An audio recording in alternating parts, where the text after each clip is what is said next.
like one day gratuitous. That's it, like gratuitous. Like yeah.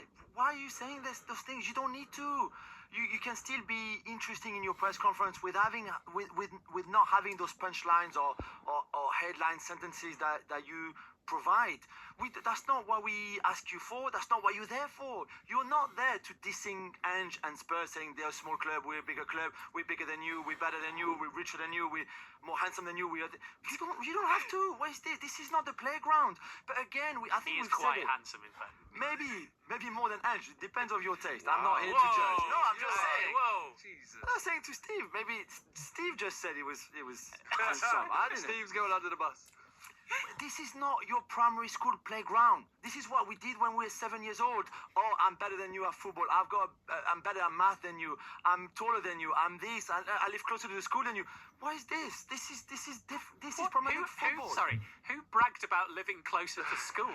We had a friend. And I am taller in than you. Paris. Because he used to say that when we had to get up at 7 to get to school, he only had to get up at 7:30. So his big thing was, I live closer than you to school. It's better for my life, kind of thing. That kid must have not had much going for him. I mean, come on, I live closer to school. But you know what? I'm listening to Amorim and saying, like, really? Is that all you have? Is that all you have to show for? Oh, I'm bigger than you, Ange. I'm a bigger club than you, so I've got more pressure than you.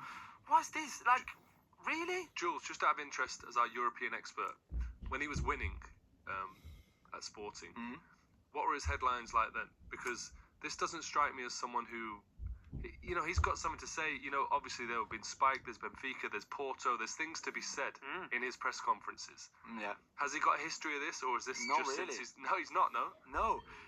And you know what? It makes me think, which is a great point, because they're not winning, because he's not doing well, because he's really struggling to get this team going. And yeah, we can look again at circumstances. Of course, we can injuries, the fact that he arrived in November, no time to work on things at training because they play every 3 days. Okay, yeah.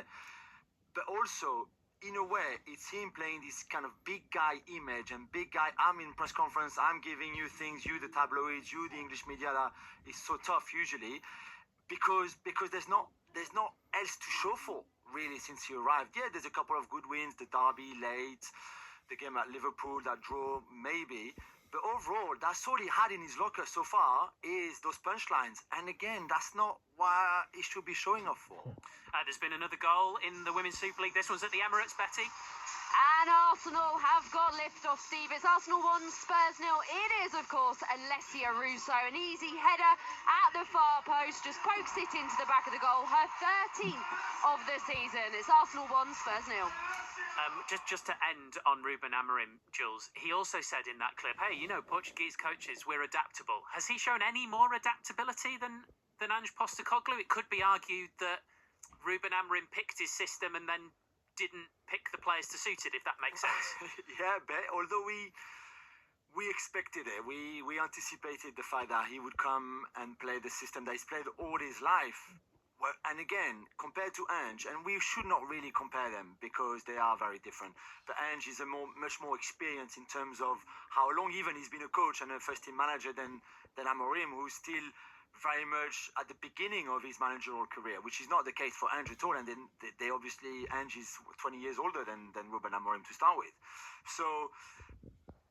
But it does live a lot closer to school, though. So it does, and that he can sleep longer in the morning. That's what our friends were saying all along. But yeah, that adaptability. Sorry, we haven't seen. All we've seen is him tweaking things all the time. That's not being adaptable. You know, moving players into different positions because you're not sure who is the best to play in that position in your system. Very rigid and dogmatic system. That's not being adaptable. Changing players from right wing back to inside 10, two completely different positions in terms of Ahmad, for example. That's not being adaptable. It's you, okay, where could I put Ahmad for him to be the most influential in my team? This is not being adaptable either. So that line again was, I'm not sure, the best from Ruben Amorim. You'll be delighted to hear, Joe. I feel like we've long since moved on from Ange Postecoglou, and is he going to change it? That sort of stuff. But I think what we're kind of onto now is, with the players coming back from injury, there's also the question, we've seen Van de Ven come in, injured, come in again, injured.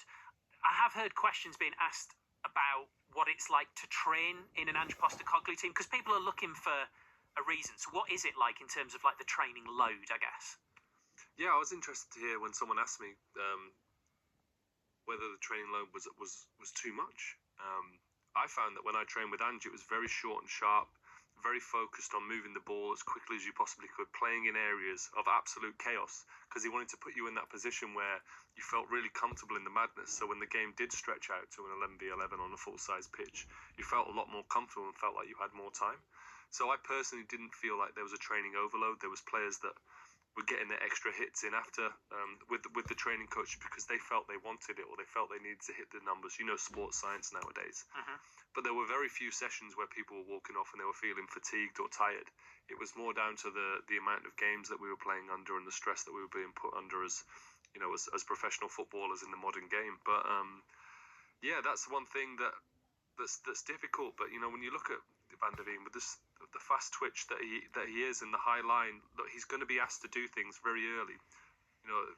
Back in the day, maybe you would have been able to ease your way in as a centre half. You'd been able to kind of read the game and play from a little bit deeper, get people around you, but that's not what's being asked. You're going straight out into the fire. So you need to be fit and you need to be ready to go, which is so hard to mimic in training, so hard.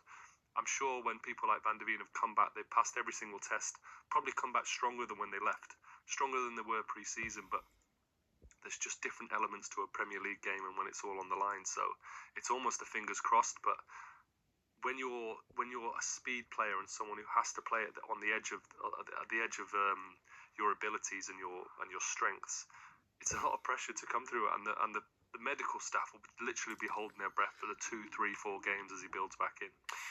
There are so many different Tottenham players that we could talk about today, but we're going to focus on Son Heung-min because Ange Postecoglou's been talking about him. He's not having his best season in front of goal, clearly. He scored 6 Premier League goals this season. So here is Ange Postecoglou on his captain. If people think